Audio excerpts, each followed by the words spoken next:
વડોદરામાં ચોમાસા પહેલા જ રસ્તા પર ભૂવા પડવાનું શરૂ થઈ ગયું છે।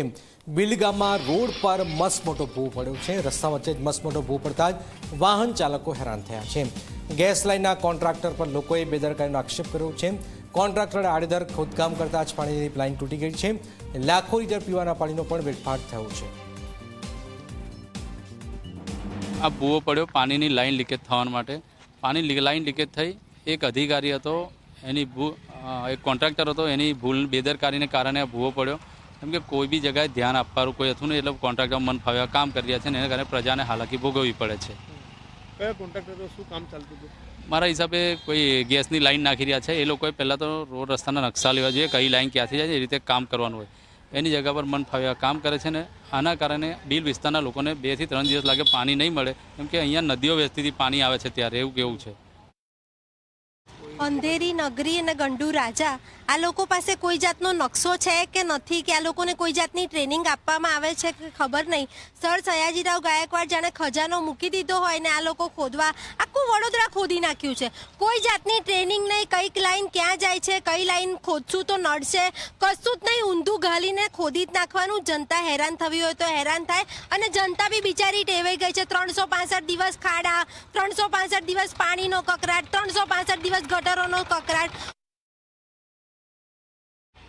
વડોદરામાં કોન્ટ્રાક્ટરની બેદરકારીના કારણે બિલ ગામના બિલકુલ રોડ પર જ મસ્ત મોટો ભૂવો પડ્યો છે, સાથે જ લાખો લીટર પીવાના પાણીનું વ્યય પણ થયો છે। આપ જોઈ શકો છો કઈ રીતના આ ભૂવો પડવાના કારણે રોડ સાંકડો થઈ ગયો, જેના કારણે વાહન ચાલકોને ખૂબ સાવચેતીપૂર્વક અહીંથી પસાર થવું પડી રહ્યું છે। અને ભૂવો પડતાની સાથે સ્થાનિક લોકોએ અહીંયા જે બેરિકેટિંગ છે તે કર્યું છે, પરંતુ કોર્પોરેશનના અધિકારી કે ચૂંટાયેલા કોર્પોરેટર હજુ સુધી અહીંયા દેખાયા નથી, ફરક્યા નથી। હજુ પણ આ ભૂવાની અંદર પાણી ભરેલું છે।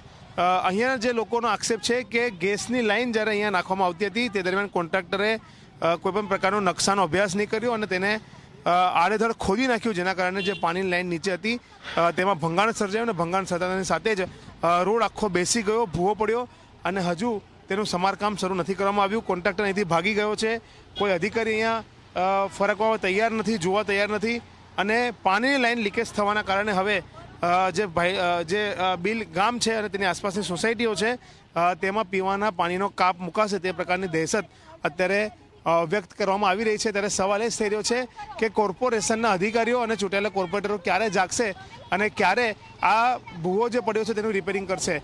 જો કોન્ટ્રાક્ટરની બેદરકારી છે તો ચોક્કસથી તેના પર તપાસ કરીને કોન્ટ્રાક્ટરને મસ્ત મોટો દંડ કરવો જોઈએ અને તેના ખર્ચે આ રિપેરિંગ કરાવવું જોઈએ, તો જ પ્રજાના ટેક્સના પૈસાનો પણ જે છે તે વ્યય નહીં થાય। કેમેરામેન મુકુંદ દવે સાથે રવિ અગ્રવાલ, G24 કલાક, વડોદરા।